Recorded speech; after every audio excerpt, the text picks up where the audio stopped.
A race for the climbers the day after the first rest day of the Giro d'Italia. 142 difficult kilometers from Pompeii to an ascent of the Bocca della Selva for the first time in Giro history. Tadej Pogacar in pensive mood in the pink jersey. As the flag dropped then and blown on by a tailwind as they headed north from Pompeii, Simon Clark and Quentin Hermans of Alpecin de Koenig got away. What followed for the next 40 or 50 kilometres were repeated attempts to try and get across to the front of the race and join Clark and Hermans, who built an advantage of over half a minute. Lilian Kalmjan tried, he wasn't alone in that. Simone Velasco was intent on trying to get in the move for Astana, repeatedly attacking with Kevin Vermaak of DSM and Gijs Leemreize. But still, no one could get across. Filippo Ganna joined in with Eduardo Affini of Visma Leasebike. The groups formed, reformed, and as Alessandro De Marchi managed to get across, he took the first sprint of the day at Arpaia.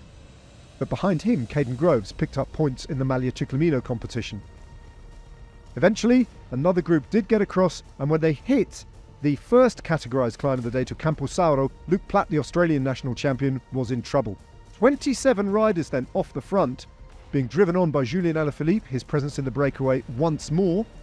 Tobias Foss was also at the front of the race, and so too was Romain Bardet and Filippo Zana. DSM with two riders supporting Romain Bardet.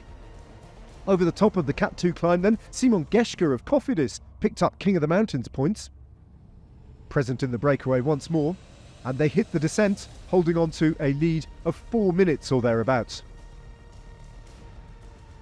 Meanwhile, UAE Team Emirates were in control of the peloton, with Tadej Pogacar being looked after by his entire team inside 40 kilometres to go. The Intergiro then, on the top of an uncategorised climb, was when Filippo Fiorelli decided to attack. Jan Tratnik, live to the possibility that this could turn into a play for the stage, went over the top, got past Fiorelli and started to build up a time trialist advantage as they headed towards the final ascent of the Bocca della Selva. When they hit the climb, he still had an advantage over the chase group of 4 riders, including Valentín Paret-Peintre and Romain Bardet.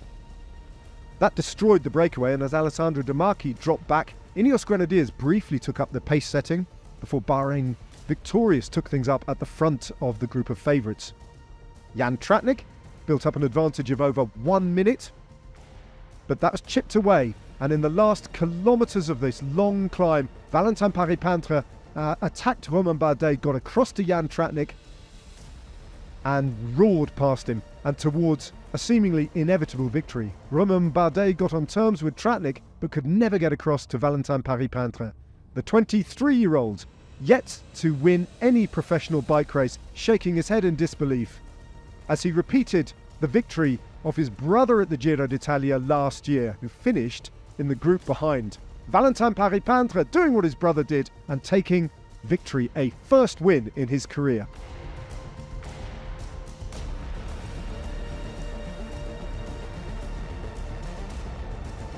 His brother then, when he came, offering his congratulations too to his younger brother.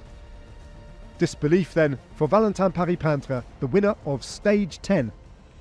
On to third, and another Slovenian held on to the Maglia Rosa for into the top 10 on GC.